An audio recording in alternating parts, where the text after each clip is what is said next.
There's a rush that takes place of adrenaline in your body when you're holding your weapon and you're hearing the sounds of war. Whether it's shouts, whether it's rounds being fired, you just want it to be over, and you just go into survival mode, and you're not really truthfully paying attention to like your battle buddies or anything like that. You're really just trying to survive at the time, and there's a calm. Once you're out of the territory, that's just real. It's like it's an eerie calm. It's like it's in that calm you start thinking, what could have happened? It's just a ball of confusion waiting to be sorted out by whether you make it or not. Born in Cleveland, I split my time up. I did half of my life in Cleveland, the other half in Washington, D.C. Okay, so you're local. Yep. And how did you develop your love for music and discover you were a talented singer? I was born with it. I came in the world with it already. And my mom and my dad and my aunts, my grandmother, uncles, they cultivated it inside of me, teachers and, different music artists like Ray Charles, Johnny Cash, the Winans family. It's all in my blood. At what point did people start to tell you you really had a gift? About 3 years old. My mother was already training me and instilling in me humbleness and telling me that I do have a gift, but it comes from God. So that was the start of it. And then how did you use that gift as you grew up? My mother and I and my brother and sister and my dad, we would go and get in the churches to sick and shut-in list and people who couldn't make it. And we literally, after service, we'd go over there to their home and sing and pray with them. And that was the start for me of realizing that healing is in music, Had there been any previous military service in your family before you joined? Oh yeah, my family's riddled with military guys. From my father, who served in the Army as well. My uncle, Jr. Lorenzo Trotter, served in the Army. Several cousins on my mother's side. And my brother served in the Navy on my mother's side. My grandfather, her father, served. My uncle, Ray, served in the Navy as well. So, yeah. What specifically led you to join, and how much did that history of family service play into it? It didn't play into it at all, actually, because it wasn't like we were patriotic. What led me was the mere fact that I had a child and I had another child on the way, and I had made a bunch of mistakes, school mistakes. I just made so many bad decisions, and I luckily had a friend named Barry Black, and his father at the time was the chief of chaplains of the Senate, and named Chaplain Barry Black. And I asked him for some advice, and he told me I'll go full-time military. I was like, oh, okay, well, so I joined, and that's what led me there. And once I got in, I really started to connect with my love for my country and countrymen and women, and I became very patriotic. Tell me about your training, first of all. Where'd you go? Oh, gosh. How were you specifically trained? I did a bunch of different trainings, starting out at Fort Jackson, Fort Jackson, South Carolina, traveling on up to in Germany, in Hohenfels, and doing STXs and different trainings. And Grafenwehr is like several degrees below zero, and we did a bunch of cold weather training for Iraq. It's very weird. That's the Army for you. No offense, Army. But I appreciate a lot of things about basic. I appreciate the chigger bites. I appreciate getting dirt in places in my body I just did not know existed. And I appreciate the many different times my drill sergeants would bless me with spit showers. It's pretty cool. How did it change you? Definitely changed me. I learned how to yell louder. I learned how to walk in cadence, walk in step. But I learned how to be on time. I learned how to not take time for granted. I learned how to make a bed. I don't make it anymore, unfortunately. I've lost some of my values there, but yeah. And what unit were you ultimately assigned to? 1/6 Infantry. That was a very interesting time because I wasn't scheduled to go there at first. I was scheduled to go to Fort Wainwright in Alaska. And I was scheduled to go to a non-deployable unit. So I was pretty excited about that. And then I was hearing from the soldiers that if I go there and I have my baby there, it's an extra $1,000 a month in your pay. So I was really amped up. I'm like, whew, I'm about to be rich. And on the day it's time to go, they changed my assignment. Still a little bitter about that, Army. To a deployable unit. In fact, my unit was already in Iraq. They were like, you're going to go meet up with him. I went from not going to war at all, and I only signed up for 3 years. So I went from not going to war at all to like, you're going to war right now. And yeah. So when did you get to Iraq? In December of 2003. And where was your unit at that point? At that point, we were in Baghdad. The so-called Green Zone. So-called? So-called. Why do you say that? So-called. For those who serve, for those whose sacrifice will never end, the Gary Sinise Foundation shows its gratitude through entertainment, outreach, and life-changing support. To learn more, visit GarySineseFoundation.org. And you were serving as a supply sergeant. Explain what that means. So in my unit, at the time, we didn't have an actual supply sergeant. So I ended up taking that and controlling the weapons, controlling all logistics, controlling, ammo, like everything. That's what that is. So, I ran the military. So what kind of weapons and ammo are we talking about in the First Armored? Man, come on, M4s, M9s, 240 Bravos, 50 cals, all the good stuff. Now, did that ever bring you into live combat? So, yes, everybody in the when we were assigned to an infantry unit, it's kind of unavoidable. Especially when you're going out on missions and whether you're doing supply routes, whether you're doing raids, whatever. If you're in the heat of it, like for us, Iskandariyah and Ramadi, that's going to take place. So, yeah. How do you describe combat? It's like true survival. There's a rush, and you're not gonna get many people to talk like this. There's a rush that takes place of adrenaline in your body when you're holding your weapon and you're hearing the sounds of war, whether it's shouts, whether it's ammunition, rounds being fired. There's this rush, and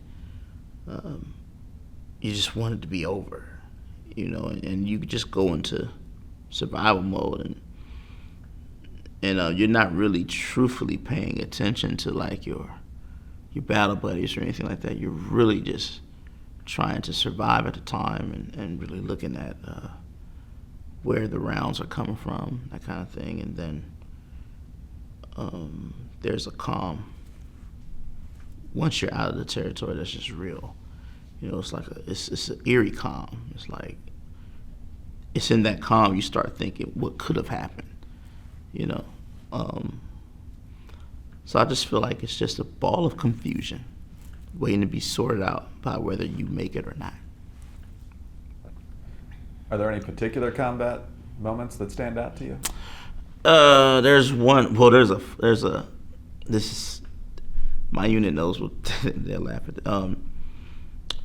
There was one situation in Iskandariyah where we were face to face with enemy trying to raid our camp, And at that point, it's all hands on deck, protect the fort, right? And there's this staff sergeant named Staff Sergeant Hill. And he's like, I'm coming. Oh, and he's running, and he's got a spatula because he's a cook. He's running up the hill, falling. And I'm like, hey, man, you do know you're holding a spatula, right? Your weapon is not on you at all. He's like, oh. He turns. That's a moment that stands out for me that I try to keep in a lighter way, you know. But yeah, I have several stories. One in particular, I don't like talking about, but I do like, in lieu of the day honoring him. And this is a reality of combat and war. We're out in sector setting up comms on a building, and right before that, you know, we were scheduled to go home. We just had one more mission, and a battle buddy, Specialist Jose Perez, he had just had a baby boy he hadn't seen yet, and he was talking to me about getting home and all his plans and ideas, and he just had to get through this one last mission. And then while he's on the roof, he takes a round straight through the eye socket, gone on impact. That really redefined my unit, because up until that point, we'd gone through a year of no casualties, a year of we made it. And it seemed like once that happened, it just began to open a floodgate. We ended up getting involuntarily extended, and we lose more men and women. It just changed things. So, but we got stronger too, and Specialist Perez, his sacrifice made that all possible for our unit to get tighter, and we really felt like we lost one, you know. So yeah. So one of the ways that you contributed to the bonding of your unit was by using your gift, your talent for singing. Explain how that started and what that meant. Yeah, it started with the death of a captain, Robert Sheets, and Sergeant Aaron Elon.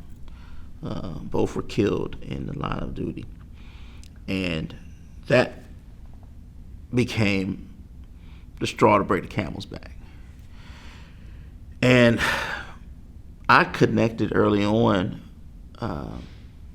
with my ability to move soldiers with my music. When I got to Iraq, I was such a mess that one of the sergeants and his captain showed me that there was a piano, and it belonged to Saddam, and if I need to find my way back home, I could come down here and play. Now, I couldn't play at the time, so they just connected music. So I would literally go down there in my time off and just teach myself tinkering. The first song I played fully was Lean on Me. So I was already down there trying to write songs, but their death kind of like unlocked the portal. And I wrote a song, my first song, called Stairway to Heaven. And it was about them now marching on the stairways to heaven and just to take their final rest. And I sang it, and my unit saw what it did to the soldiers. Talk about that moment of going from sorrow to honor. My leaders could see that physically happening with my song. And my colonel, my lieutenant colonel, battalion commander at the time, his name was Peter L. Jones. Peter recognized that, and he recognized my gift, and it was him who said, this is now what you're gonna do. I want you to write songs about the fallen, then you're gonna go ahead and turn around and you're gonna sing those songs at these services. Up until this point, it was all across the brigade, so it wasn't just my unit. So all across the brigade, you do like about 6 in 1 week. Literally one time we did 6 in 1 day. I would go with them in the mornings and learn about the fallen. Of course, if it's 6, it's like a squad just got hit or something like that. And I'd turn around and write the songs and go and perform them for our memorials out there. So that's really how I got into, music in the military and songwriting. Not too many people can say they taught themselves to play the piano on Saddam Hussein's piano. Yeah, it was an insane moment. He had an upright black piano, and I just wanted to see what he was seeing. He's sitting down there in that seat, and and think about it. Somebody so tyrannical had moments of tranquility sitting at that instrument. The piano it's the only instrument that, because of its majesty, you have to come with a certain amount of reverence. There's a center that it demands, so you can't be there tormented. So I know that I sat in a seat where he has had moments of clarity and tranquility and moments to do the right thing, sitting right there at that instrument. And so you brought all this comfort and encouragement to others, Yeah. but it sounds like it started as a way to bring it to yourself as well, right? Yeah, but I didn't recognize it. I was too busy focused on others. So that's how I ended up getting out the military and getting the PTSD, So yeah. When was your second tour? So this tour was 03 and it ended in this tour ended in 05 because we were involuntarily extended, and then we had about 6 months in 05 before we went right back in 05. So my second tour was around 05 and all the way to 07, to the literally 7 days before I would get out the military. Yep. You still at the Green Zone during this deployment? Nope. Ramadi. Ramadi. And 05 is some of the worst sectarian violence. What was happening there at that time? I don't. War. You put one guy down, 5 rise up. Yeah. What was the impact on your unit?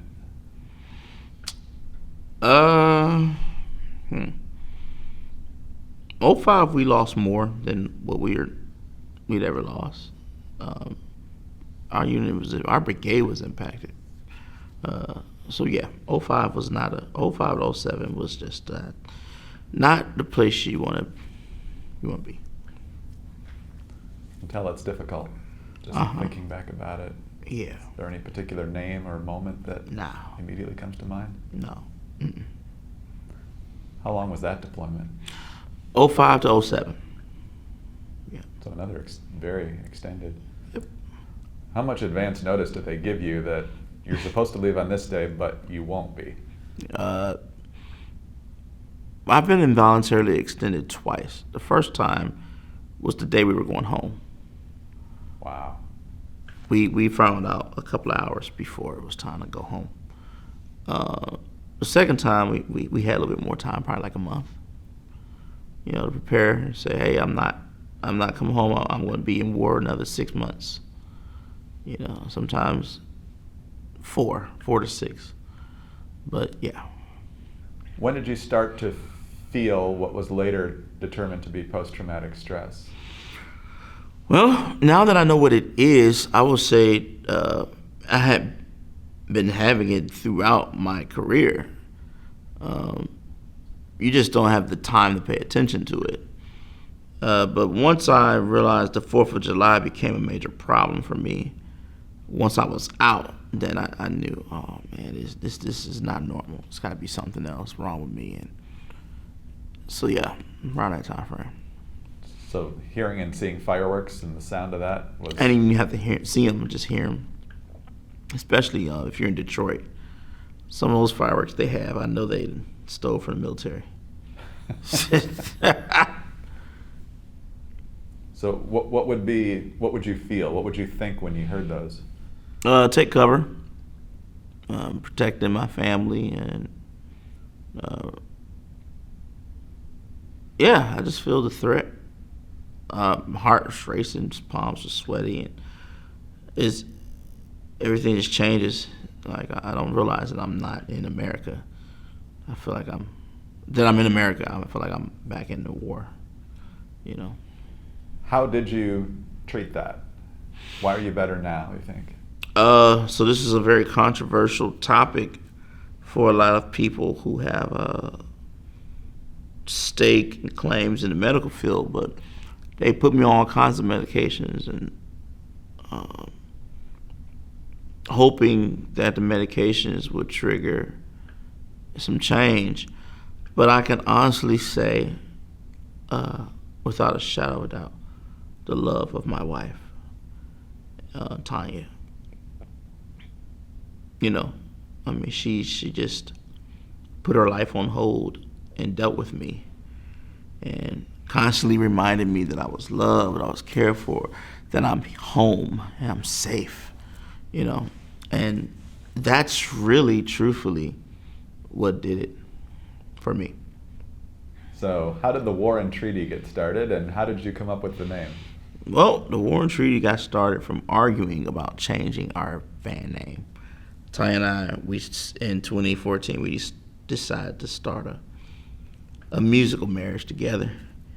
And we had 7 names. We went through 7 band names. And once again, I'm getting the itch to change it. I'm like, it's not clicking. This doesn't make sense. And Tanya's very upset. And we're arguing about her feelings of changing the name and my feelings of her not wanting to change the name. And the argument is getting more and more intense. We're not listening to each other. We're just yelling, arguing. And finally, Tanya says, okay, listen, Michael, this is not the war. And we need to come to some sort of treaty. And I was like, you just did. That's the name. The War and Treaty. It's the natural tug and pull of life. And she looked at me, and she liked the fact that she gets the credit. So she was like, okay, we'll change it to that. You know. But yeah, it represents me and Tanya fully. So did you meet through music originally? Yep. Okay. Met in Laurel Lakes in Laurel, Maryland. Tanya and her partner had booked talent to sing for a back-to-school drive. And I just happened to be one of the talents they booked, and they didn't realize it. And that's how we met. Outstanding. What were some of the big challenges in building to a point where you were noticed and booked and eventually became well-known? Gas, traveling in the vehicle, and faith. Just having faith that it's going to pay off. We would be down to $8 trying to get to a gig, and only would get tips. You know, there's a grind. There's a hard work ethic that takes place. But because we were married and we were doing it together, it became fun. You know, and I wouldn't trade those days for anything. It just was a lot of fun. How'd you get discovered? Orange Tree, I discovered there was a radio jockey in Detroit. Her name is Ann DeLisi. And she started playing one of our songs called Hi Ho over and over again. And then Tampa started playing it. And then, you know, Maryland started playing it. Ann DeLisi just kept blowing my phone up. I'm like, what is going on? So finally, the next day, we're driving, and I decided to listen to her voicemail. And she's like, Michael, you need to call me right now. Don is looking for you. I was like, Don Was? What? Like, from Was Not Was? Like, Rolling Stones producer Don Was? Like, are you kidding me? Like, all right. And Don had heard Hi Ho, and he wanted to work with us and wanted us to be on one of his concerts that he does in Detroit. And then Don introduced us to the great Buddy Miller, Americana King, and Buddy Miller produced our record, and Buddy Miller introduced us to Emmylou Harris. The rest is history. They run on with it, and that's how we were discovered. Now, a lot of your music is about veterans and performed for veterans. So Yeah. talk about how you wanted to incorporate your service and what you know about being in the service in your music. I didn't have a choice but to connect the dots, and you know, it's who I am. I served. You know, I'm now a war veteran of the United States of America. I am the son of these United States. So everything I do now, I can't lay that part of me down. So yeah. What's the reaction you get from veterans when they not only enjoy your music but realize you get what their life is like? Oh man, so veterans, when they realize who I am, I'm one of them, it's like a breath of fresh air. It's also like a big exhale, because not only is it somebody who can relate to me, it's someone who's speaking for me when I don't feel like I have a voice. So it's a big exhale for veterans all around the world.